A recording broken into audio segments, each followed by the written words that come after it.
Alright, I'm about to get into episode 1134 of One Piece. But first, we feast on some Q&A. There's one comment on the actual episode reaction for 33, and that is by Power Death. There is a very few people in One Piece with gray morality. Vegapunk is one of them. A lot of people are just black and white. That's actually a pretty good point.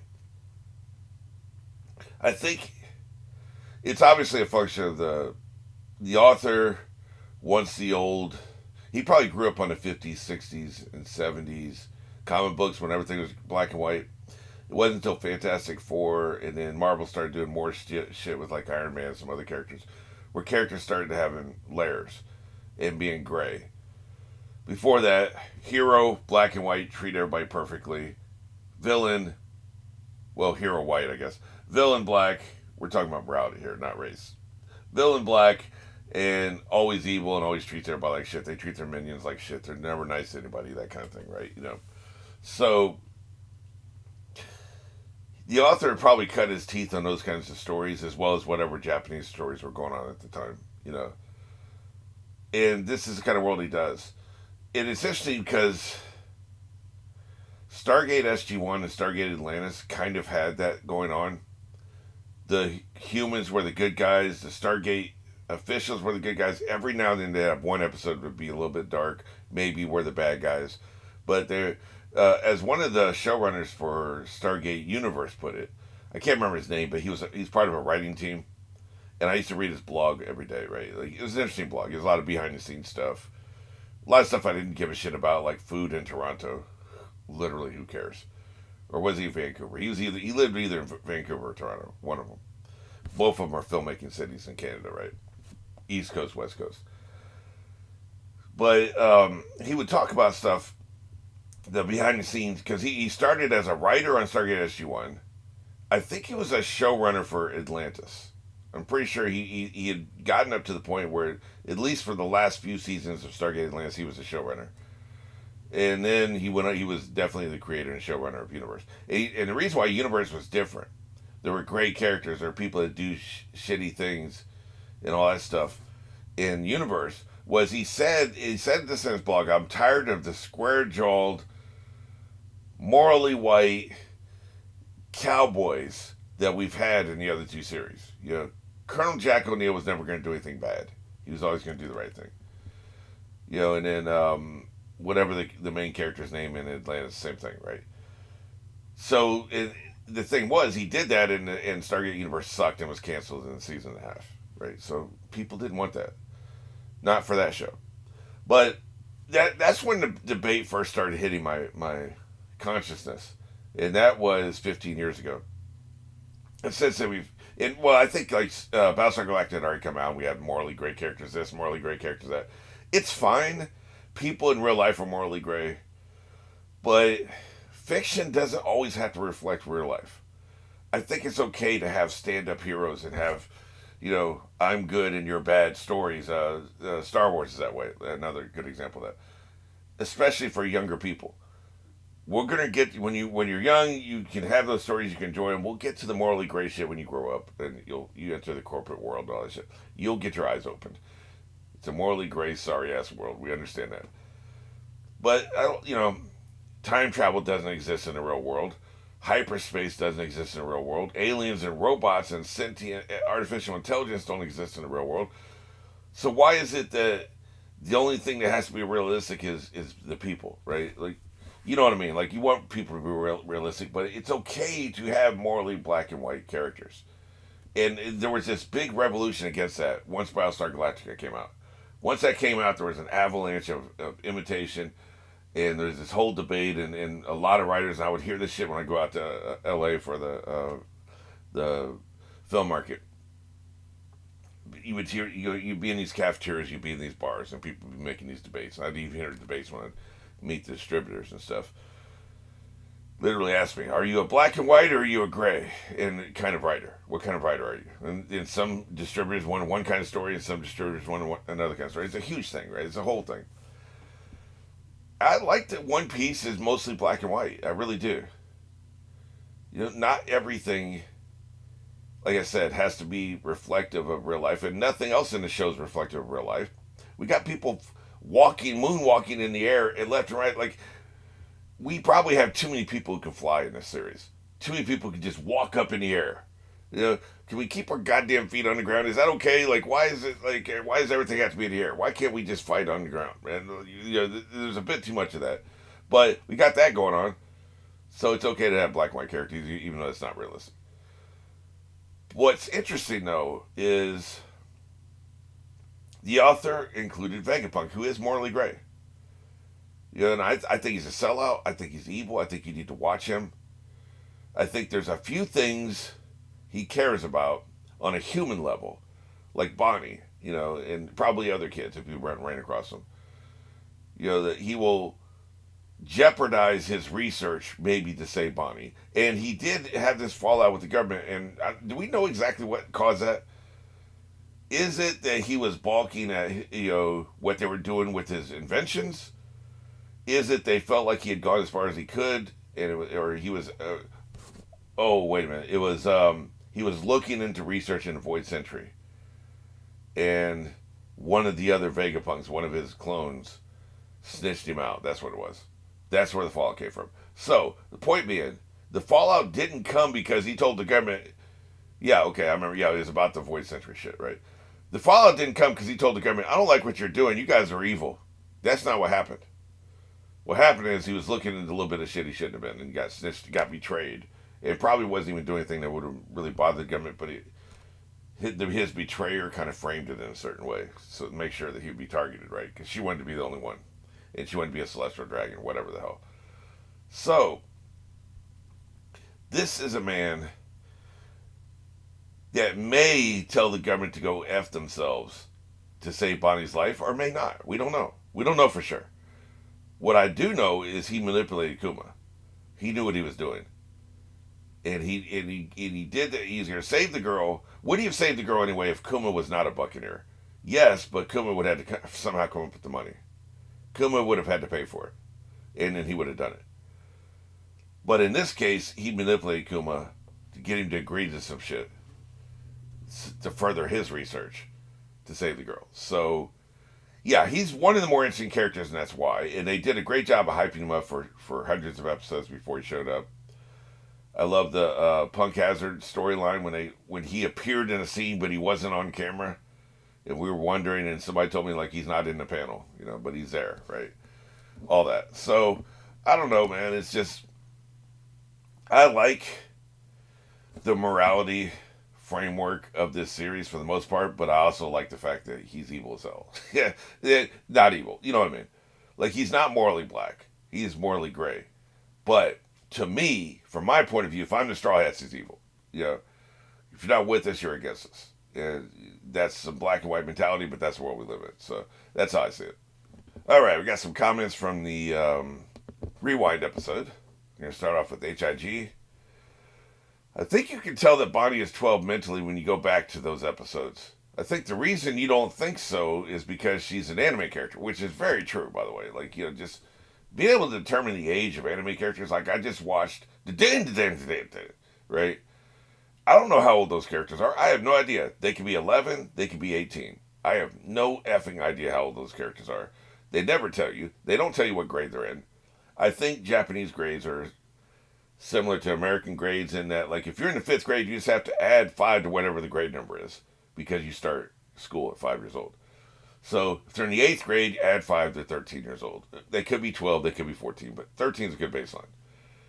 If they're in the 5th grade, you add 5, they're 10 years old. You know, so I think Japan's similar to that. It's close enough. I'm not trying to get the exact. They are 11 years and 4 months and 10 days old. I don't care. I want to get within a year. Because if you can get within a year of their age, you can kind of know, okay, this is what they should know. This is probably how they should deal with these things. We don't have to worry about that romance crap because they're only 10, whatever, right? Like, they're old enough, they get a job. If there's, you know, if the baseline is 16, they could be 15, they could be 17. They're probably old enough to get a job, probably old enough to drive, whatever, right? So that's all I'm looking for. And for right now, typically in an anime, especially with the, you know, because it's not realistic drawings, it's colorful art. there's a margin of error of 5 years either direction. They can be 5 years younger or 5 years older than the number that pops in your head. So who the hell knows? He's right about that. So you just kind of go with it, and that you can be fooled sometimes, you know. And animated characters in general can act very childish, immature, and reckless. Boy, that's the truth. That is definitely the truth. And over the top. But if you think about it, Luffy is very childish, and Bonnie is too, in a way that other characters, especially female characters, aren't. That is true. That's why Oda grouped Bonnie, Luffy, and Chopper together. Chopper is also childish, although he should be like 19 now. Still acting very childish. No, 17.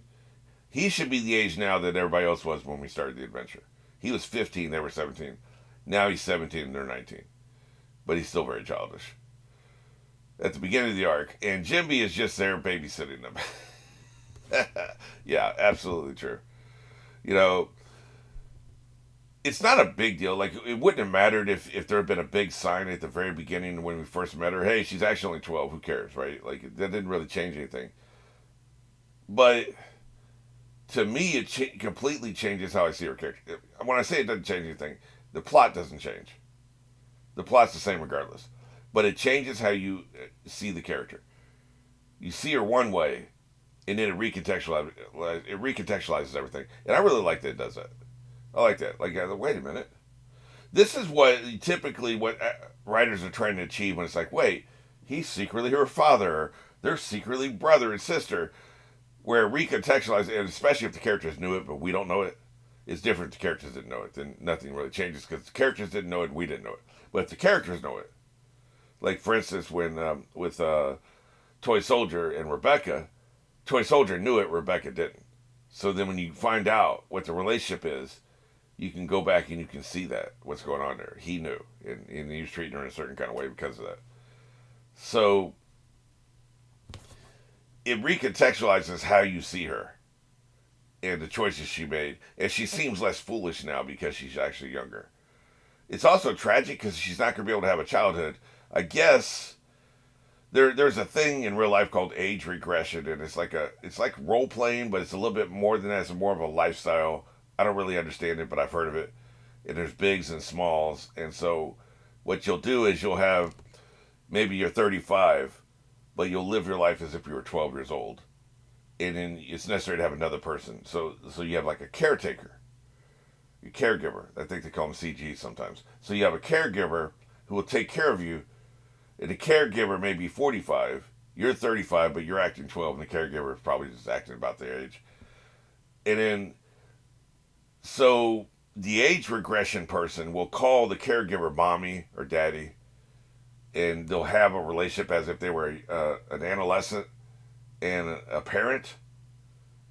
And there's trauma involved. It's not just, hey, it's not like furries where furry is like a sexual thing. This isn't sexual. This is a trauma response, right? So, but they'll be like bigs and smalls, and so the small is the age regressed person, and the big's the other person. And there's a Reddit for this. You know, that's how I was checking out the Reddit the other day. And there were some conversations and talking about how hard it is sometimes, and you know, the bigs don't understand the smalls and all this stuff, and it's all very interesting, right? There's some it's a deep psychological corner of human psyche, right? It's all very interesting, and this is kind of like that in that she could, like, say she turns 30, but she never had a childhood. She could literally do an age regression. Because these people, obviously, if you're 35, you look physically 35. So you look physically 35, but you're playing 12, right? She could do that for real. She could physically look 12. Everybody would treat her as 12, which is one of the problems that these age regression people have, is they don't get treated 12 because they look 35. People just walking around the street see them as 35. So they'll see a 35-year-old holding hands with a 45-year-old and assume that they're lovers, when actually what it is a parent-child relationship. You know, but because you see a 35-year-old. But in this case, she could regress back to whatever the age and relive a childhood and as a trauma response and probably get that back. So it's not as big of a tragedy as if you and I did it. You know, we had to grow up before we should have. We never got to experience a normal childhood of 12 to 15 or whatever. We can never get that back. Not really. Even the age regression thing, you can kind of get some of it back. You know, if you got traumatized out of those years. but she can do it for real. So it's not as big of a tragedy for her, but it's still a tragedy. It's still not great, you know.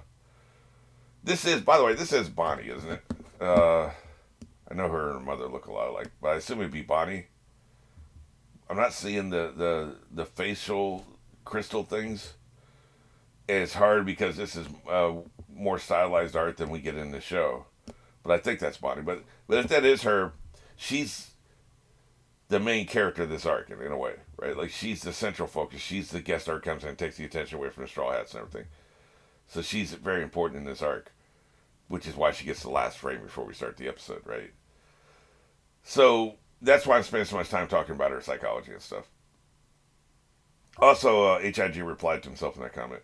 I think it's possible Odo only got the idea to make Bonnie younger than she appears in this arc. That's my surmise as well. I believe this. It's possible. Who cares? It doesn't change anything. It doesn't matter. But I like to know how the sausage is made, so I'd love to know the process. You get great ideas sometimes when you're into the story. So that's the only reason I care. Before that, there aren't obvious signs. She does cry a lot and is a messy eater. Before this arc, but we just don't spend enough time with the character to know for sure. Yeah, I mean, that makes total sense. My guess is he figured it out with this arc, but we'll never know unless he talks about it in an interview. This next one is from Maeda Koyo. The titles and openings and endings are made for the manga fans who already know what's going to happen, so it's very spoilery. Edit. You just said that. We're on the same wavelength, you know. I feel like we're merging intellects the more we go into this deep dive on this series, you know. Yeah, they don't give a shit about it. Like this. It's intended for the manga because the manga is the best-selling manga ever. I did a reaction to the first episode of Solo Leveling, and the reason I picked it is I looked, okay, what's the most popular? Because I'd done recommendations for the other three. People had recommended the other three, right? Like the right? But this one I wanted to see if I could just find whatever the most popular current modern anime is.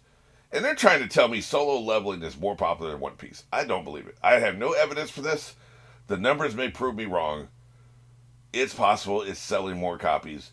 But it could just be because it's something new and people who are burned out on One Piece will never give One Piece a chance because it's popular and they're, hippies who don't read popular shit. I don't know. Whatever. You'll have a faction. And some of it will be the same people who like One Piece. So that's, they're serving both gods. But then you have a faction that's anti-One Piece that'll just do whatever the new hot thing is. And then it would just be people, it's like they like that genre. So I could see it maybe having more sales in a month or two than One Piece. I can see that happening. More popular. We need a better metric if that's what you're saying. Because there's no way a series that's been around for 30 years and has sold what it sold and is going to outsell Superman at some point. There's no way some new young punk series can come in here and take away their shine this quick. I don't believe it. They're only up to season 2, right? Or whatever. I don't know. I don't know for sure. But anyway, yeah, they're trying to say Solo Leveling is more popular. I don't believe it. But because One Piece is so popular, you kind of got to serve the largest mass, right? Let's say Buffy, 90% of the fans like Buffy with Spike. And 10% of the fans want Buffy to be with Harmony. Yeah, you're going to put Buffy with Spike because that's what 90% of the people want. That's if you give a shit about fan feedback at all, right?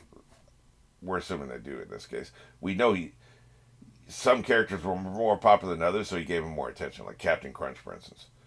So we know the author will listen to fans. So he's not going to, you're not going to serve the 10% that want Buffy with Harmony and piss off the 90% that want Buffy with somebody else, right? You're not going to do that. That's not smart. Here, it's not really like that, but it's still, they know 95% of the people watching this anime have read the manga. Maybe that's a large, who knows what the percentage is. Maybe it's 70. Whatever it is, a large percentage of people have read the manga. So that's probably what they're catering to, is what I think. That's why I said then, and I still think that now, And I'd ask, what was your theory at the time about how she got her fruit? Here's what HIG said. At the time, my theory on how Bonnie got her fruit was that she wished to grow up so much that the age fruit found her and reincarnated in the church. So what you're saying is it wouldn't necessarily have to be proximity. That the desire could shine so brightly, the person who currently had the age fruit could be across the world, die, and that fruit would just find her. I can buy that. Like, that makes sense to me. Like, it seems to fit with what we know about the magic system so far. So, yeah, that proximity is if it's just like, for instance, what the hell? Remember that slime creature that they gave a fruit to, and it was during Punk Hazard, and then it died, and then all of a sudden there was a random piece of fruit nearby that turned into the devil fruit. What they must be saying when we saw that was there's nobody else in the world who wanted that ability at that time, or didn't want it enough, so it just appeared near the body of the dead slime creature. But if somebody had badly wanted it somewhere around the world, it wouldn't have appeared there. It would have appeared somewhere else. Which kind of undercuts my theory about how Blackbeard is getting these powers. Although maybe not. Maybe, he understands dreams better than anybody does, right? When we first meet him, the first thing he talks about is dreams and pirates having dreams. I'm not talking about dreams when you're asleep, you know what I mean? The dream themology of the entire series. So maybe what happens is, if he understands the magic system, somebody mentored him and somebody told him this, or he figured it out on his own, then when somebody's about to die, he knows what their power is. He starts wishing in with all of his heart, kind of like almost like self-hypnosis. I want the power to rock the world. I want the power to create tsunamis. I want the power to create earthquakes, whatever it is, whatever Whitebeard's power was. And you wish that really hard, and then he dies, it'll appear next to you. Otherwise, somebody else in the world wants that power. You have all the fruit. I theorize he has fruit in his jacket, hoping that one of them gets turned into devil fruit. You have all that fruit, but if this other person wants it, and you're just sitting there waiting for the fruit to appear, it'll go to that person, not you. But we know he believes in dreams. He talks about dreams. If he understands how the fruit works, and he must, on some level, to have more than one power, he must have a deep understanding of all this, all the technical details. He just has to sit there and just self-hypnosis himself into wanting this really hard as they die to make sure it appears in his jacket. Then he can pull it out and eat it. And he did it with the blanket over them, right? So that's what I think's going on there. HIG again. This place looks familiar. Yes, all the places that Kuma travels to in search of the cure were islands that Kuma sent the Straw Hats away to. It's a nice callback. And in Power Death answers, it's also how Kuma knew where to send people flying because he has been to those places. Now, here's the thing about all that.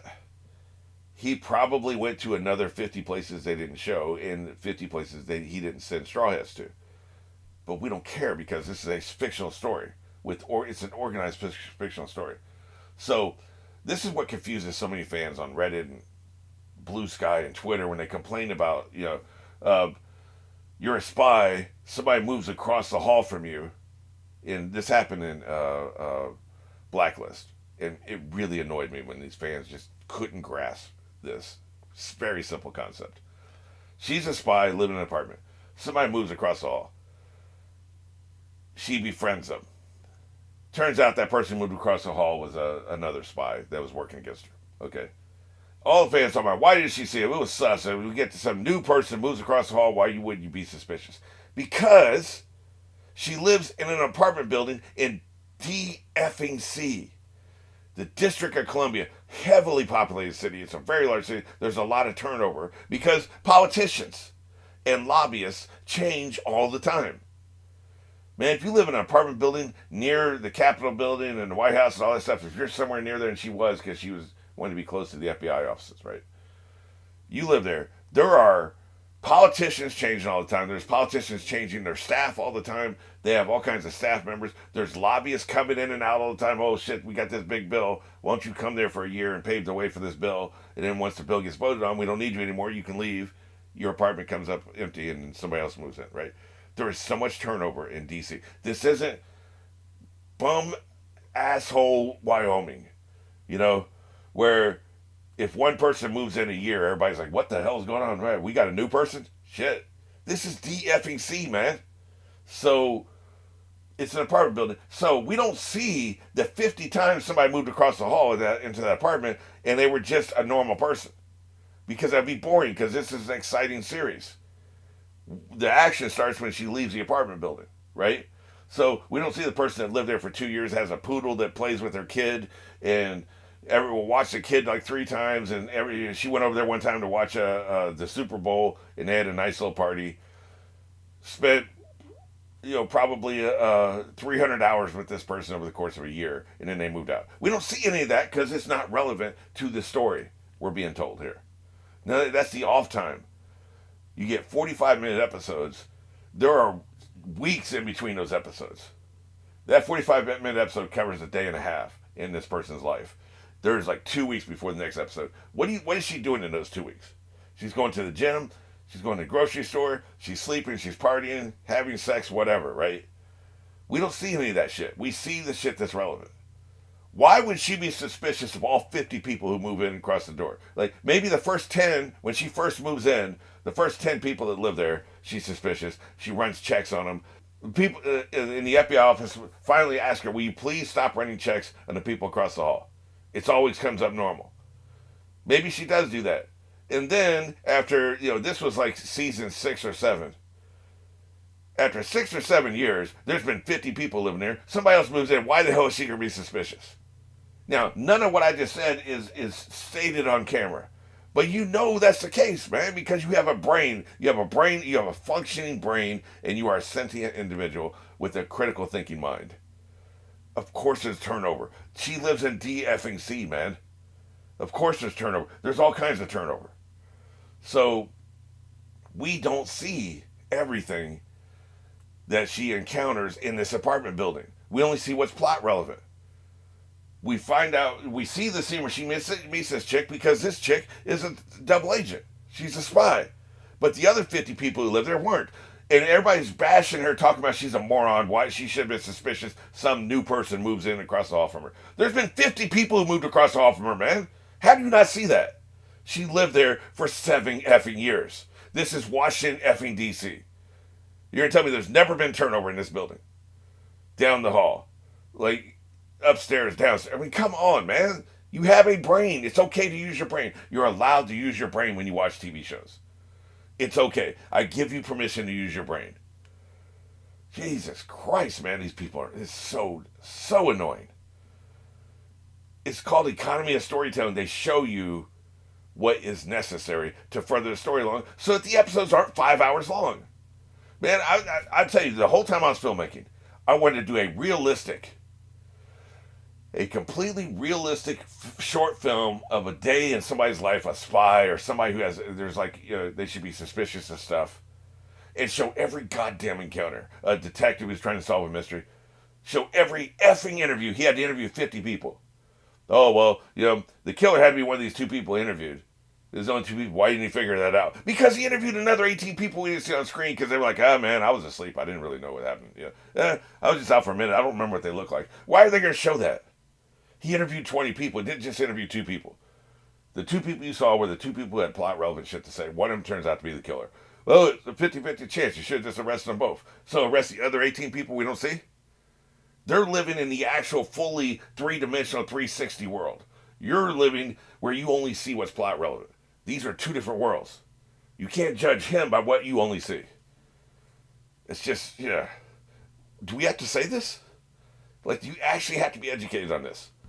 Like, I don't understand, man. Like, just want to slap these people. Like I said, I give you permission to use your brain when you watch a show. Not you. None of you. I'm not talking to anybody that's watching this. I'm talking about these people that I'm annoyed with. So, anyway, the point is, he actually went to 50, 100, 200 islands. They showed us the ones that he memorized. He said, okay, but this is a good possibility. Or maybe even didn't even at the time do that. But he saw this person, had like Usopp, had read his dossier, had been to, I'm going to kill you island, and said, you know what, Usopp really needs some training. Let me send him there. But there's probably 15 islands he could have sent Usopp to, because he went to 200, right? Yeah, let me do that one, the Venus Flytrap Island. That's probably the best one for him. Then Chopper, I think, went to the island with the people that were naked, the potato people. Yeah, that'll probably. Yeah, I should probably send Chopper there. He can learn his medicine, and I should probably send Luffy here. He can learn this, and I should probably send Zoro there. There's those gorillas like he could train with and whatever. So he went to like 200 islands, and then when he decided trying to decide where to send people, he thought back to his adventures and could go through the Rolodex in his mind. Okay, this is probably could be a good place to send that person. So this really does explain that finally how he knew where to send everybody, right? Because he's been to all these places. So that's really cool, and that's why they showed us only the places he had sent people to. But I could see somebody thinking, "Wow, it sure is lucky he went to those specific islands." Right? You can interpret that if you don't use your brain when you watch a TV show. You can interpret it as, boy, it sure is lucky he went to these specific places. Maybe it's fate. Maybe a deity's hand is guiding him to the right places. And maybe they are. But he also went to another 100 places we didn't see. Right? Clearly, obviously, it's not stated on screen, but clearly he did. He checked everywhere, right? It's obvious. They showed us the plot relevance. So I really liked it. I liked that they did it. It's funny, I kind of recognize the potato people, but I wasn't sure on that one. I wasn't sure, and I definitely recognize that bird, right? Because that was, they showed us a very good close up of the bird's face, and I remember how annoying the bird was. So I remember the bird. The potato people looked familiar, and then the Spire Mountain, whatever the hell that shit is, that island, I knew for a fact I'd seen that island before. The rest of them I was unclear on. So, but apparently they showed them all, so that's pretty cool. Also, Power of Death. I have a feeling Odo knew next to nothing about guns. Yeah, probably so. While Americans are allowed to carry guns, like 90% of other first world countries ban guns. We've seen people shoot like 100 times and never had to reload, which is pretty inconsistent. Though I don't know if it's a manga versus anime thing, because in the panel, to just look like the character is shooting once, then they animate it shooting 100 times. Yeah, I think you're exactly right. I think that's what it is. The manga shows them shooting. In the anime, of course, they're going to juice it up, right? Blame. I will say this. Yes, guns are prevalent here in the United States. And I know next to nothing about guns. I know a little bit, but not much. But man, most of us don't know jack shit about guns here in the United States. You may think, what is there, 390 million people in the United States? Maybe we're up to 400 million now. I don't know. Last time I looked, I think it was like 385 million people. I bet only about 20 million have guns. I don't know the statistics. Maybe I'm way off. But and people also don't talk about it, I guess. But the guy who owns the house I live in has a shotgun he keeps next to his bed. So he owns a gun. So I guess I'm living in the house of a gun owner. But I don't know anybody else personally that I know for a fact has a gun. My best friend who lives in Jersey doesn't have a gun. Her family doesn't have a gun. They may have one they don't talk about. There could be like a gun in a gun safe because they're rich. But, it's possible. But they don't talk about it. So it's not like, you may get this impression if you don't live in the United States that people are just walking around with guns and holsters and bragging about their guns. A company comes over, they pull it out and start polishing it. Even people who have guns, for the most part, they keep it undercover. They keep it quiet. And it's probably smart because you don't want a home invader to know for a fact whether you have guns. You don't want a burglar to know for a fact whether or not you have guns, right? So people don't go around bragging about it, at least not the people I associate with. It's a big country, though. A lot of space, a lot of people. But I think that we talk about stereotypes that are not true with Japan. I've been educated many times about stereotypes that are not true. The stereotype in America about everybody loves guns and everybody's obsessed with guns and everybody's waving them around at all times. Not true. Like, the guy, my roommate, he doesn't go around bragging he's got a shotgun. He doesn't tell anybody. And he associates with a lot of people. Nobody knows. It's just not something you really go bragging about. You don't go talking about it. And more to the point of this conversation, though, the level of knowledge of guns doesn't seem to be that high. Because I'll ask people questions sometimes because I don't know shit. And most of the time when I ask somebody, they don't know either. Right? It'd be like, okay, for instance, I think with an automatic, there's 9 rounds in the magazine. You can do this and put the round into the chamber and then replace that round. So now you have 10 bullets in your gun, even though you only have 9 rounds in the magazine. I think that's possible. I'm not 100% on that. So I don't know jack shit. What I do know is there has to be a place for the bullets to be for the bullets to come out of the gun. And the design of the guns here is very,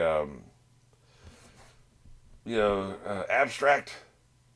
He doesn't seem to focus any amount of time and energy. He wants the look of it, the style of it. It's stylistic, it's abstract. He doesn't focus his time and energy. What would it look like on the inside of the? If you were to take this gun apart, what does the mechanism look like? Where are the bullets? How they get fed in there?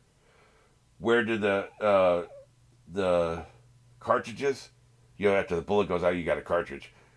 How are they expelled? There doesn't seem to be a mechanism to expel those. So is it like the old muskets where there is no cartridge, it's just a shell that goes out? That's it? Who knows? It doesn't matter. But it is interesting to think about. So, hammer space, I guess. The bullets come from hammer space and the cartridges go back into hammer space. So, in other words, up his ass. All right, final comment. This is from Power of Death. Not sure if you noticed. There's a really good chance I did not. I'm going to stop you right there. If you're not sure I've noticed, I didn't notice. If I didn't mention noticing, I probably didn't notice. But you remember the two kids bullying Kuma when Kuma was like 9 years old. Then Jenny got pissed and beat them up. Kuma forgave them. Of course he did. And they grew up to become really good friends. No, I did not notice any of that shit. I remember the kids. And I remember him having adult friends. I didn't draw the association between the two. I assume this didn't happen with those three bullies that were bullying Bonnie about being a vampire. I'm assuming that didn't happen. We saw those two friends being arrested for... damn, they're getting in trouble all over the place, man. They grew up bullies and now they're getting arrested for protesting during the first disaster by the king. And then saw them protecting Bonnie as she grew up. That's why you see them around in the church a lot when they're the only two young people among a bunch of old people. That's a really interesting comment. I didn't notice any of that, and I love this. It's more background storytelling, right?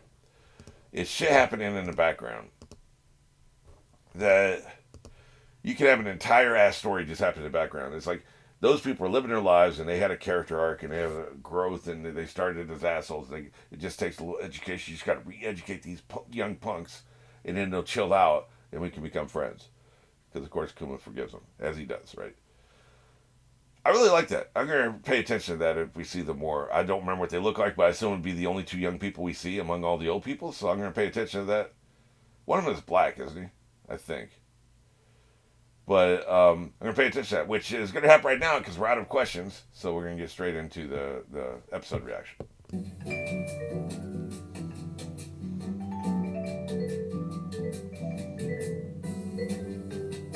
All right, here we go with the rewind, starting with the title. Let's go ahead and check it out. Cruel Fate, Kuma's decision as a father. This is pretty much, we had pretty much surmised all this, right? So, I don't think there's anything that was super shocking in this episode. I'm just laughing, thinking about Vegapunk not realizing he was on camera. That was a little surprising, I guess. We'll get there. Let's wait for that. As far as this, I don't know if this would have really... We already knew his decision. Whatever it is. Like he said, I wonder what he thought... Well, let's get there. I should do this in chronological order. Let's go ahead and get into it. This is interesting. Like, why would he care? Like, these are just tools. Some people are obsessed with tools, and some people just want to use the tools to get to something better, right? He's the guy... Like, the laboratory is just a tool. He's not going to know it inside and out. But yeah, that's how he didn't know the snail was up there. I like the little glint of light off of it. And then they show us the shitty resolution of the camera, right? It's all very good. Yep, there it is. The glint of light. I love it. There it is, the shitty resolution. I assume it comes with sound. So they knew the deal. They knew the ins and outs of the deal. It'd be interesting because I assume he's reported this. He says, hey, I'm going to build these new weapons now. Because he's struck the deal. I assume he's moving forward. He would need funding, so he must have let them know what he was going to do. He didn't give them the details that his test subject was a pirate, right? Probably, I'm assuming. Also interesting, he points straight up, but the camera's actually over here. Maybe there's a bunch of cameras, and he's just if you look up in the sky, there's cameras. There probably are too, cameras everywhere, so they can see everything that's happening, right? It's not good to secretly negotiate with the pirate. So he didn't report that part of it. If he reported anything at all, this was not on the report, who the test subject was. But they know Vegapunk. I don't think they're too worried about him betraying them. They know him. They know he's enthusiastic. They know he only cares about the science and he'll do whatever it takes. But they also know he needs them. And so ultimately what he does is going to benefit them. Which is, I don't think they're that upset about this. You know, they're just like, well, we caught you, you little rascal, you know, that kind of thing. Like, I don't. It's only when we get to the point of him investigating the Void Century that they're actually going to kill him. Until then, I think they were pretty tolerant with anything he would do, right? Because he's been super helpful to them. He's helped them project their power, you know. It's that side of you. Now, Borsolini, of course, is his first name, I assume. It's that side of you. So, what is he implying here? That he has a side to him that is going to be the government's lapdog, but that there's another side to him that isn't? Another side to him that's more appealing? We've never seen any evidence other than the only time we've ever seen him, which is why I stopped calling him Light Bitch. The only time we've ever seen any evidence that he will do anything but exactly what the government wants is when he didn't want to fight Cynthia Axeboy, right? He didn't want to. He would have rather not. He could have avoided, hey, stand down, whatever you're up to, I don't care. Let me just get past you and do my job. He will make, that's the only time I've ever seen him make an exception. It's the only time I've ever seen him step outside the confines of his rules and regulations, right? So I don't know that there is another side to him, I'll be honest with you. If it is, it doesn't matter because he's only ever going to do what the government wants him to do. There was that rare exception, but which I guess is kind of what he's referring to here. That ability to make a rare exception against the government. Because the government would rather you just come in and mow anybody down who's in his way immediately and just get on with it. Another thing they said, he said he could just go past him. He could use his light power to go past him and not fight him and just leave him behind. But he stayed to fight him, delaying his mission out of respect for the man. It's like, okay, I guess I'm going to have to kick your ass because that's how I respect you. You know, rather than just go past him because he can do that at the speed of light, right? So that's not what the government would rather he just jump past him. Right? So, yeah, you know, there's a little piece of him, but it's not enough to matter, I don't think. He's not gonna betray. It's like people waiting for Milchek to betray Lumen in Severance. It's never gonna happen, man. Company man through and through. This is a company man through and through. So it doesn't matter what other side there is to him, in my opinion. I don't like that side to you. Well, neither do I, but that's what it is. This is the only side that matters. Because it overrules any other side he has, you know? Okay, so again, I mentioned this before. Now, all of a sudden, we only ever see Saturn, right? He's the one, because he's in the current storyline, he's what we flash back away from. So now, all of a sudden, he's the only one that we're interacting with. He's the only one that's talking. He's the only one we see in the flashbacks. He's the only one making decisions. It's all him because we're fighting him in the future. Fighting is doing a lot of work there, but, you know. That's just convenience of storytelling, but there could be another reason for that. Maybe it's all the same reason. I don't remember what his particular job was. I don't think it's a spoiler to look that up. Let me do that. It's not like I'm going to look that up and they're going to say, oh, you know, Saturn died in episode 1139, right? Okay. Yeah, it's exactly what I thought. I was going to say, this is his purview. This is his jurisdiction. So the reason he's in the flashbacks is the same reason he's there in the present day, right? It's the exact same reason. This is his jurisdiction.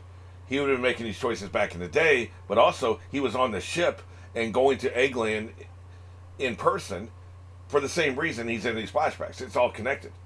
So it's not he's in the flashbacks because he's on Eggland now fighting the people. It's he's on the Eggland now fighting the people for the same reason he was in the flashbacks. This is his jurisdiction. So it's not writing convenience. It just, this is his jurisdiction. He's the one that would be in control of this, right? He's the one doing the job. Because it says he's a warrior god of science and defense. So, science and defense is exactly what Vegapunk would be serving. This is the only person who probably ever talked to Vegapunk. Who else would talk to him? The person in charge of commerce? I mean, I don't think so, right? So, it's not story convenience. But, I've been thinking it was until I've conceptualized, wait a minute, this is probably just his jurisdiction. I couldn't remember what his job was, but that is exactly what it is. So that makes sense. And it looks like he has the autonomy to make decisions in his purview without running it past the other people. He makes this deal, handshake deal, all on his own. He doesn't even refer to the black hoodie guy. He has the authority to make all these decisions on his own. He would have to justify those decisions later to his peers and to his boss, but they trust him enough to do this on his own. He didn't say, wait a minute, let me check with the others and come back. He did it, as far as we know, there was no time cut. He did it all on his own. So he has ultimate authority in his area. I like how they said, this may not concern you. It absolutely doesn't concern him. That this man is a 296 million berry bounty on his head. It does not concern him. And here's the thing. Light Boy didn't come in here light blazing, guns blazing. He didn't come in here to capture Kuma and take him to prison. They were going to make a deal before he ever walked in the room. That didn't happen as a result of this conversation. They were always going to make a deal because they knew Buccaneer Blood. They're like the science Saturn. He knows enough. He's not as smart as Vegapunk, but he knows enough science, and he's probably, if he's lived longer than one lifetime, he's accumulated knowledge and intellect, right? So he probably could surmise somebody with Buccaneer Blood would be perfect for what they want to do. They came here to deal, or they wouldn't have sent Light Boy. They would have sent who was the other two at the time?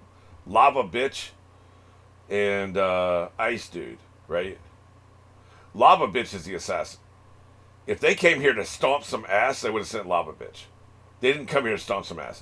They sent probably the best negotiator of the three admirals. That's who they sent here. Because this is a negotiation. This isn't a capture mission. It never was going to be. They always came here to make a deal, and they knew they were going to make a deal because they knew this man loves his kid, right? It's that simple. All this right here, everything he's saying here, Saturn, is just negotiation.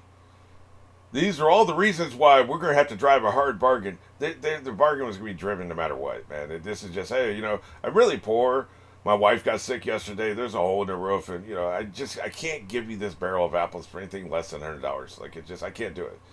Like, oh man, but I've only got $80. Yeah, my car just broke down. Like this is just negotiation. It's bartering. That's all this is. It's haggling. And he's laying down the foundation of the haggling. Like, this is why I'm going to drive such a hard bargain. Not because I'm an asshole. I just don't have a choice. Look at what we have to do. Like, make him a warlord. They want him to be a warlord so he can go out there and stomp some ass. They know he'd be good at it. They know he's the one guy they can trust because they have a hostage. They can't trust the other 6 warlords. They can trust this man because they have a hostage, right? That's what they want. They don't care about the losing face crap. And they're not making him a warlord so they don't lose face. They're making him a warlord so he can stomp some ass. Losing face is just the excuse. This is all negotiation. I really, really like how these eyes narrow. It's just the snails in this story is my favorite invention of any story I've ever read in my life. Better than time travel, better than phasers, better than tricorders, better than lightsabers. Lightsabers are pretty effing awesome if you think about them. Lightsabers, they're awesome. The Force, the Jaffa was a great concept in Stargate SG-1. Just like all these different things, man. The going all the way back to Knight Rider and the car. This is my favorite thing that I don't think we've ever seen before in any other story before this.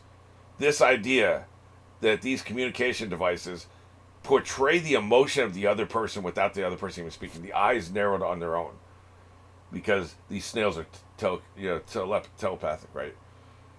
The eyes narrow because the eyes of the person who is talking into this narrowed.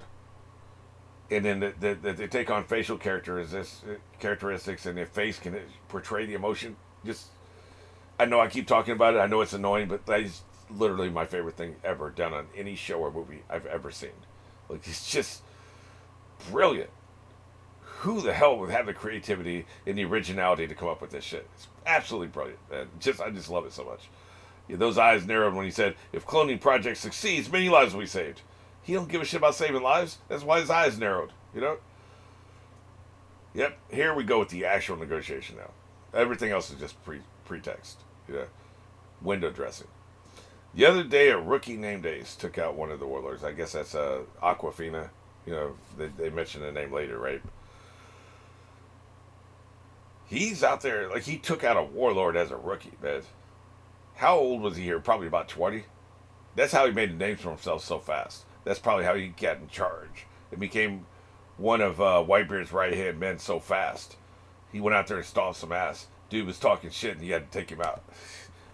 Maybe him. It could have been a woman. We don't know. How long? What was the time period between when the deal was first negotiated between Vegapunk and Kuma and Lightboy showed up?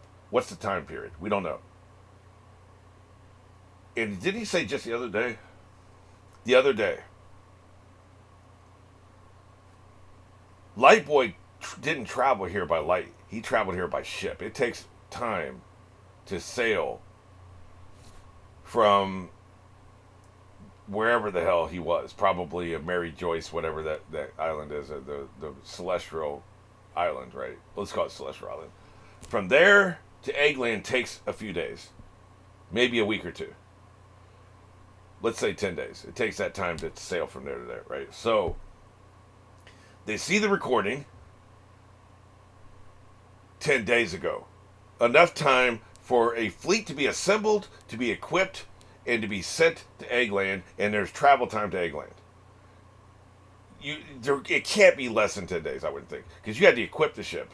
I'm sure you always have ships ready to go, but still you had to equip it, you had to debate, think about it, what are we going to do? Okay, let's do this. And you sent a fleet to Eggland to personally have a conversation with Vegapunk about what we're going to do with Kuma, right? 10 days ago, you sent that fleet out. 2 to 4 days ago, the Warlord gets taken out by Ace. The Warlord gets taken out by Ace after you had sent the fleet. So, if the Warlord hadn't been taken out, what would this negotiation have looked like? Now, they could just create an 8th Warlord. There's no law that says it has to be 7. I wonder if they set Aquafina into danger to get him taken out, get rid of him.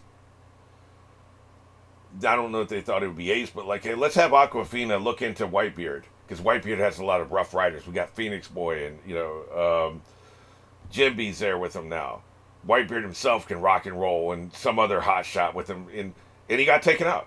Was he sniffing it? Hey, Aquafina, go sniff out Whitebeard's holdings. Like, go to his Cayman's Island account and check out his bank record, because Whitebeard's going to stomp him out, right? I believe this is just pure fiction. I'm just fan wanking out of my head. The timing is suspicious. I think that they sent that Warlord to go get stomped out so that there'd be an opening to have Kuma. And if it didn't work, we'll just make an 8th Warlord. Who cares? But this is probably the one they trusted the least. Let's get rid of him and let's bring in somebody that we know we can control. That timing's suspicious as hell, man. I think that's what happened. Yeah, we'll see. It may never get expressed on screen, but that's what I think happened. Yep. So perfect, we need to get rid of one of our standing Warlords. Funny how that worked out. Doesn't this seem like the first condition and second condition are the same thing? The Warlord already goes out there and stomps ass. What's the difference between that and you becoming a human weapon? I guess the modifications. Enhancements. Okay, that's what it is. He's a Warlord, but this condition 2 is he has to get the modifications. He has to get the implants. He has to become a cyborg. Okay, that's what it is. I love this part so much. Lightboy needs to step up and say something, and Vegapunk is already irritated. Hey, Lightboy, shut the hell up! I don't need you co-signing this asshole. I've changed my opinion. We'll get there when we get there, but I have changed my opinion of Vegapunk slightly. He's slightly less gray, slightly more white than I thought he was. If you watch the Q&A, which you would have because it's the same video. Okay, yeah, you watched. You know what I mean. I mean, in this, we figured this out, man. We already knew it happened to him, and we knew he must have agreed to it. I think it was even said he agreed to it. So, obviously, this was going to be a condition of saving his daughter. Like I said, that's the title of this episode talks about his decision. We knew it. This was in the mail. We already knew this, man. But it's interesting to see it actually happen, though. I love how pissed off Vegapunk is here. Like I said, this has changed my opinion of him slightly. And he also seems to be implied, he says here in a minute, you're gonna make me a murderer, right? So you're telling me nobody's ever died in one of his experiments ever. I'm not doubting it. I just think it's surprising because if you had asked me before this episode, how many people do you think have died under his experiments? And he's not like Walter Bishop. I don't think he's got like a bunch of bodies. I would have said probably somewhere around 5 people would have died under his experiments, and you're telling me it's none? So he's a little bit more careful, a little bit more meticulous than I thought he was. He's not quite as reckless. He's, like I said, he's not Walter Bishop. But I like how upset he is about this. So it's interesting, right? Like he's one of the more complex characters we've had in the series. Probably the most complex. A cyborg without free will is a soulless robot. You know what's interesting is he makes a robot later. And it was based on the designs of a robot. So he's not opposed to soulless robots, but turning a human being into that is offensive to him, which I think is very interesting. Are you telling me to become a murderer? So he's never done it. Well, here's the thing, though. Here's the distinction.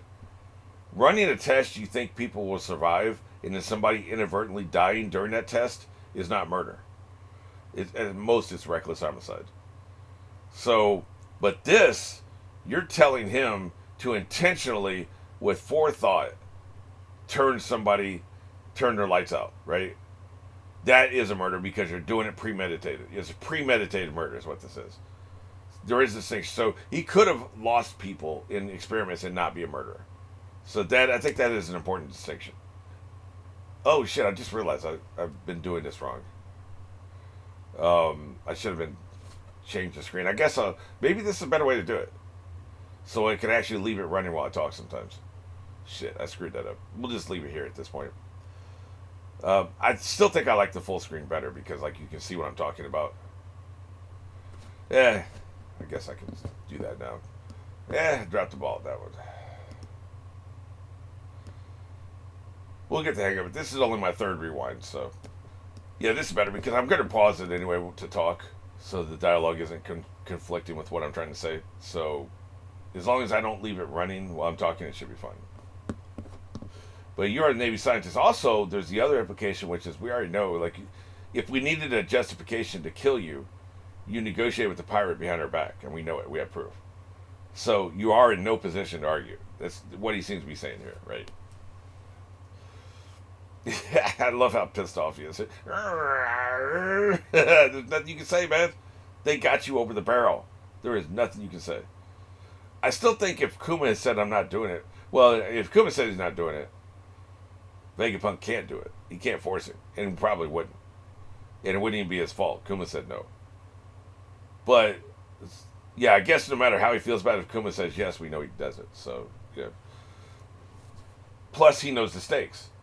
The daughter dies if you don't help. So, he doesn't want her to die. This is an interesting shot. This is from inside the chamber where the clones end up being made. Interesting decision to pose a shot this way. Also notice that Lightboy has his back to everybody now. He probably doesn't want to watch Kuma cry, which means he has a little bit of a heart, so he's turned his back and he's looking at the equipment just to give Kuma a little bit of privacy. I kind of like that either way. No matter how you interpret that, either he's giving Kuma privacy or he just doesn't want to see him cry. Either way, I think that's a very human moment, This is who I was talking about. Who is this? She's just some nameless girl, I think. Woman. We notice he doesn't really have the human attendants anymore once he separates himself. So he must have fired them all or sent them all to the city, because we do see people in the city, right? Sent them all in the city to bring their families in and maybe start their own families and stuff like that. And the only people working in the lab, as I remember it, are the other Vegapunks, which is probably for the best given what ends up happening, right? And then he even says, this is murder, Yeah, but it's not murder if he agrees to it. It's maybe assisted suicide. Here's the thing. This is what I was referring to earlier. I thought he'd make impossible demands and I wouldn't be able to save Bonnie. What is an impossible demand to somebody in this position? I want you to eat the sun. He wouldn't do that. I want you to time travel. He's not going to ask something of you that you can't do. What would be the point of that? Yeah, I want you to climb up to the top of that mountain and eat the sun. Like, who the hell's going to, Nobody's going to ask that. So, what do you consider an impossible demand to be? Now, maybe you didn't have anything specific in mind. You're just like, I hope he asks something I can agree to.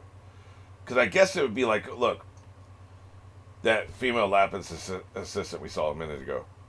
Bring her in here, and I want to, via the snail, I want to watch you crush her skull with your hand and kill her in cold, premeditated murder right now. That, and we'll seal the agreement with her blood. He probably wouldn't do that. I don't think, but they're going to, as a warlord, they're going to tell him to go and we want you to destroy this town, and he'll do it, right? So I don't like it. That's complicated, right? You could maybe justify it if the townspeople, because that's another thing too, is that he was a revolutionary saving towns from the Navy. Now he's going to be a warlord taking towns for the Navy, right? Complete role reversal. He's willing to do that. People will die when he attacks a town. But if they said, I want you to crush her skull with your hand right now, could he do that to save his daughter? I would like to think no. Somebody like Joel would do it, right? Would Kuma do it? I don't know. I would like to think no. That's what I'm asking. What do you think would be an impossible demand for him in this situation? I don't think it's anything ridiculous like, I want you to shove an island up your ass. Like, it's not going to be something that is physically impossible. It's going to be something that's mentally or emotionally impossible. What would that be? Like, that's a very intriguing line of dialogue there. Kuma still, or Light Boy still has his back to him. You see that? And he knows that, well, I can straighten my hat because it's time for me to go. We got a deal.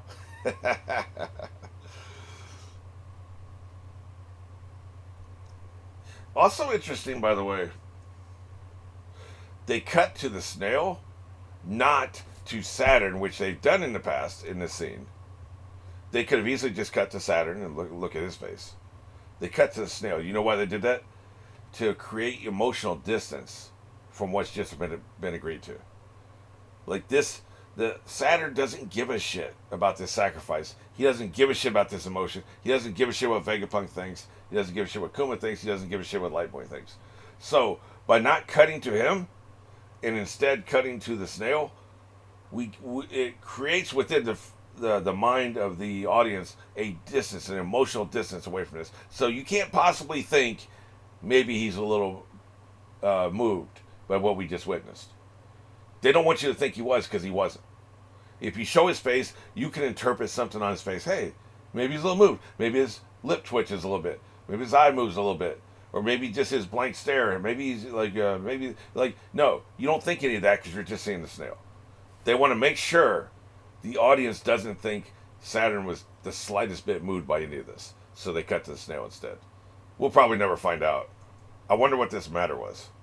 About the matter we discussed. It could be she's saying, we're going to be putting you in charge of the clone weapons. Probably is what they're implying here. We never get to that because then the annoying brat interrupts them. This whole thing about him not being able to see her once she gets well, is, I think because he has the transportation power.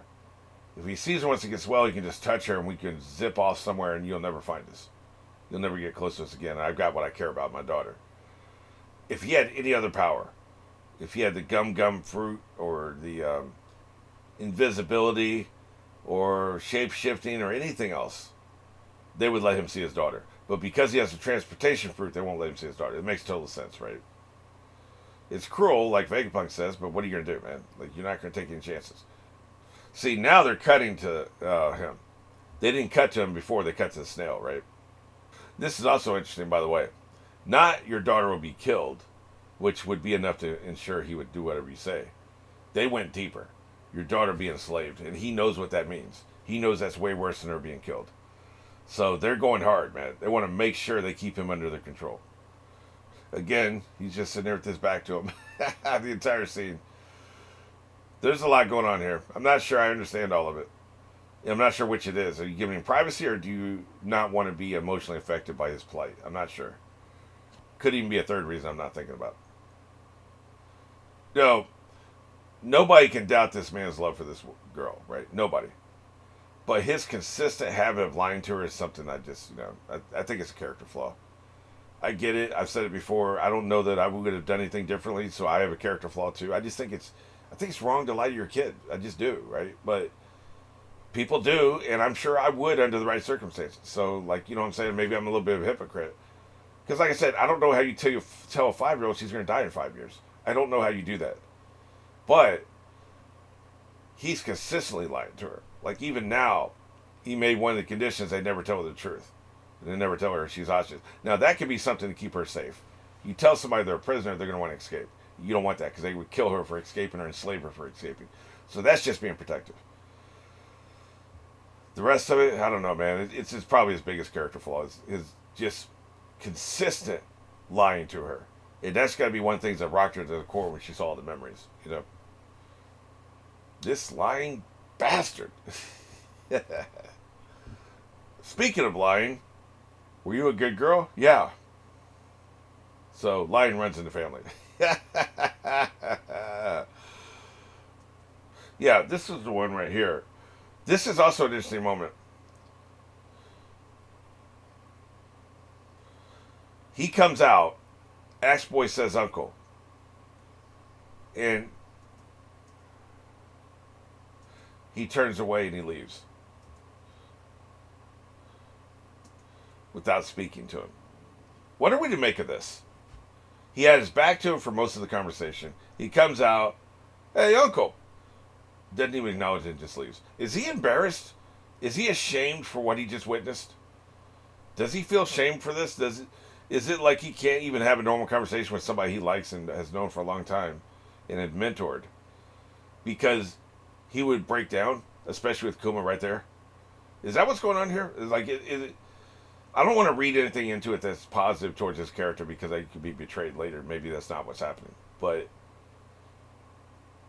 you know, is that what's going on here? It's very interesting. Like, I took note of it in the reaction, too. But then later, I think they have a conversation and everything was normal. So he wasn't mad at him.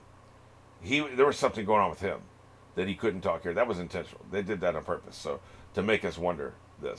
And they even show him be like, huh? What? Why were you like that? So they're drawing attention to the fact that something's going on with Light Boy. I love that she's like, yay, you have an illness. Now, I know from her point of view, she's just like, that means you stay here. So that's what I'm happy for. But I love that this reads as, yay, you have an illness. Look at her. You too? You're sick too? Yay! Damn. God damn. Here's a line I didn't catch the first time. He's like, there's a lot of dangerous things here too. She's like, oh, it's fine. You're too much of a chicken. Will you knock that shit off? That is offensive as hell. He's not a chicken, and even if he was, that'd be fine. So, like, you know, what the hell, man? You know, also, this is when she's begging him to play with her. What is his job right now? He's security, right? Or does he have another job? Because if he's security, nobody's attacking, you're free. Unless you need to, like, you know, upgrade the security protocols or whatever. But, like, if he does have another job and just got shifted to security to be in charge of the clones, that's something else. I don't know. But, like, I'm curious, what is he busy with right now? You know? He's like, yeah, it's nice, Bonnie. And then we get this shot of his face.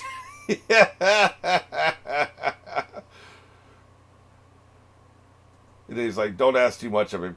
Look, man, Centauri or whatever the hell your name is, you know,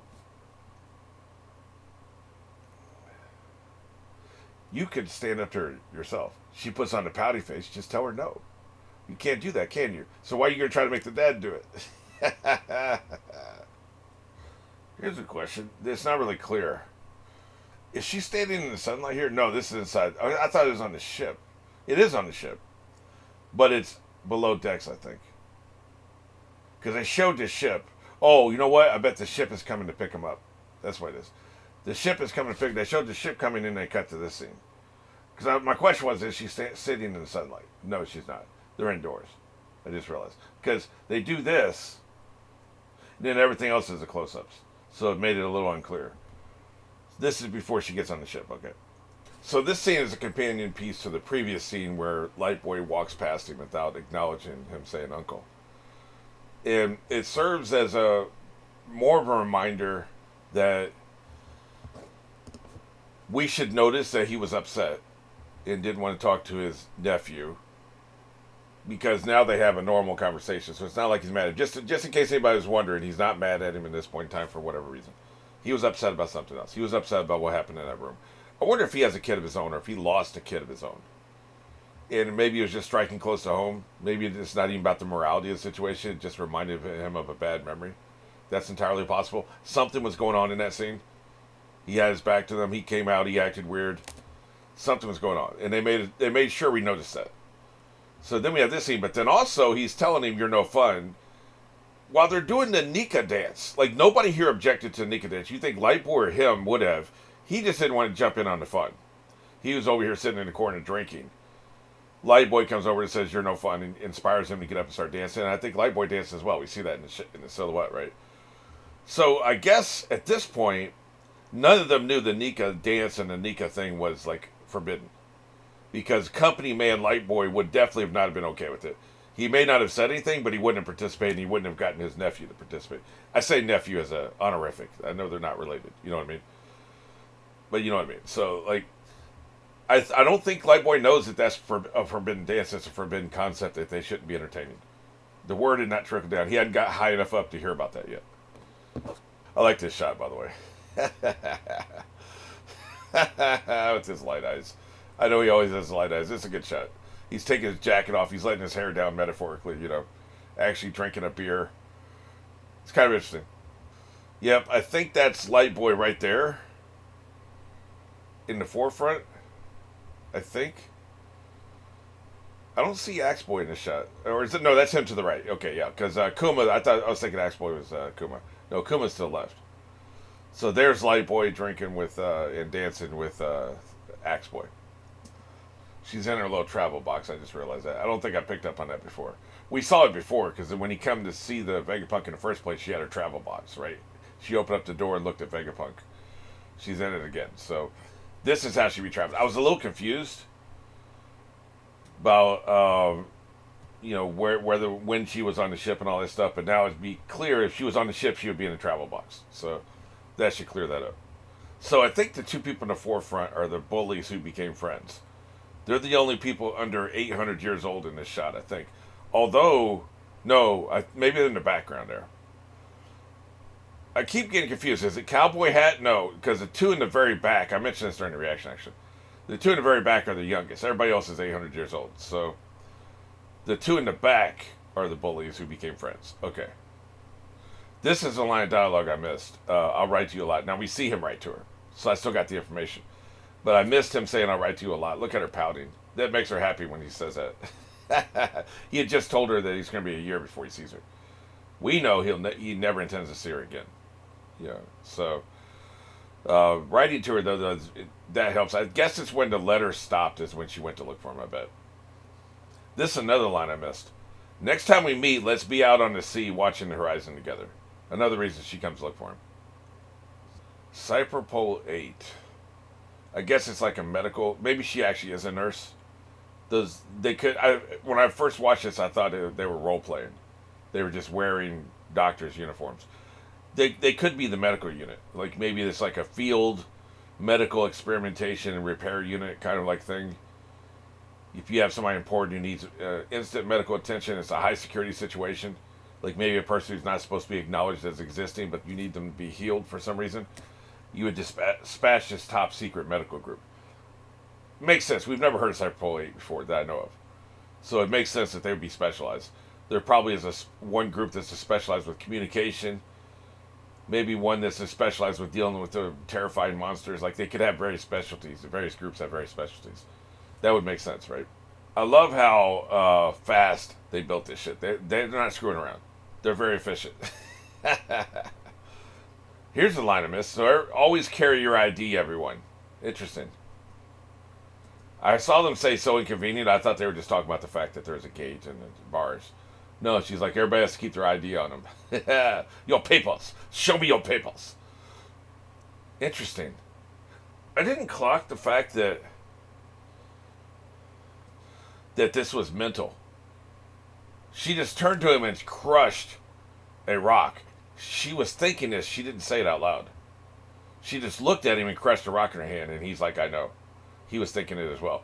So they had non-verbal communication. That's a little bit better because when I read it as verbal communication, I felt like it was going too far. This is a lot better. This is more subtle, and it's this is how you threaten. Just glare at him and crush a rock. That's all you have to do. You didn't even have to do that, but like this is this is better than her saying it. Her saying it just fell over the top. So this makes a lot more sense. The interesting thing is he said I'll never come back in his head. He didn't tell her that out loud, but he walked away. I guess he kind of gave her a little head nod and walked away. That's interesting. I like how long that they show him keeping his hand on her head. He knows it's the last time he'll ever touch her. I like that they lingered on that because he would. So this is back when Daffy was younger, young master. How long did we figure he was in charge? Well, he's in charge of Dressrosa for 10 years. This is maybe a year before the story starts, so 3 years before we fight him. So about 7 years into his reign, I guess. Do you think Robin killed this person? Do we know? I don't think she did because I don't think she was ever evil. I had my jokes, and I will continue to make my jokes about her being evil. But maybe she did. Maybe she did kill him. Like, she could be morally great as well. She was in his service. There's no way she could, if she was never did anything evil, there's no way he would not pick up on that. Because what if this witness popped up somewhere? Then you're done, right? As soon as he hears about the witness popping up, that's it, right? He's not screwing around. He means business and he's very intelligent. So, did she kill that person? Flawlessly. She claims she did. Did she, though? That's the question, right? Who's stronger, me or him? What the hell do you think? You got beat by episode 1 Luffy. Episode 1 Luffy stomped you out. Gee, I wonder who's stronger. They found a replacement.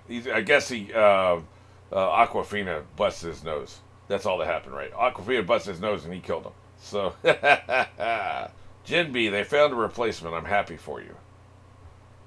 What the hell does that mean? Jinbe, they found a replacement. I'm happy for you. Who are you to say that, Ace? Was Jinbe already a warlord at this point? He's a warlord, but he's hanging out with them? I don't know. Maybe that's what they meant. Maybe that's what Ace means. I'm not sure. There would be no fuss if you didn't... I guess his name is Hanafunda. There would be no fuss if you didn't defeat Hanafunda in the first place. I don't care about a fuss. This is before Blackbeard ate the fruit because he killed somebody for the fruit, right? He killed a crew member for the fruit and ate it. Okay. Do you think this new face will meet your approval? I'm trying to see that now. There is an active king in the group as well. Do we know who that is? Daffy, he's already won, right? He's already a warlord, I think. Or did he become a warlord? I don't remember all the finer details of the warlords and who was what when, right? I think he was already a warlord. Because I think when we first meet the warlords, him and one other person are the only ones who show up for the meeting. It was supposed to be all 7 of them. So the active king is probably Daffy. It says he's a paw pad human. Also, the spirits with their tongues is hilarious. What kind of power is that? It's an awesome power is what it is. But Mora-sama, he's a warlord, by the way. That's my girl! Right there. Look at her. True princess with the crown. I can change her. I can fix her. Just saying. I like his little grin here. You can only see the grin, right? Meanwhile, this sumbitch, again, does he look enraged? He doesn't look happy. But there's no way he sent Kuma to Vegapunk thinking that Vegapunk wouldn't want something from him. Or be leveraged into getting something from him. Come on, man. Vegapunk's in the pocket of the government. You knew it was going to... Like, I just don't believe he'd be surprised and enraged by what happened. I just don't believe it. Yep, they're not happy about this. I don't think I want to get my ass kicked by somebody who has this as their symbol. That'd just be embarrassing. Obviously, I'll try to find many places I'd like to visit with you when you turn 10. It, comes into play with when he sends people places. They're just doing more foreshadowing there, right? Maybe I'm wrong. Because Like the timeline's been a little fuzzy because they're doing these little time jumps. We started off 7 years ago when he went searching for a cure. We don't know how long he searched. So, but because Luffy looks a little younger here than I was thinking, this is taking place 1 year before the show starts. Kobe looks about the same, so it's got to be. So that's weird, right? Kobe looks the same, but Luffy doesn't. Luffy looks way young. Luffy looks 3 or 4 years younger than he will be at the beginning of the series. It could be 3 to 4 years before the series starts. In that case, Kobe doesn't make any sense. Like, unless he just didn't grow for a while.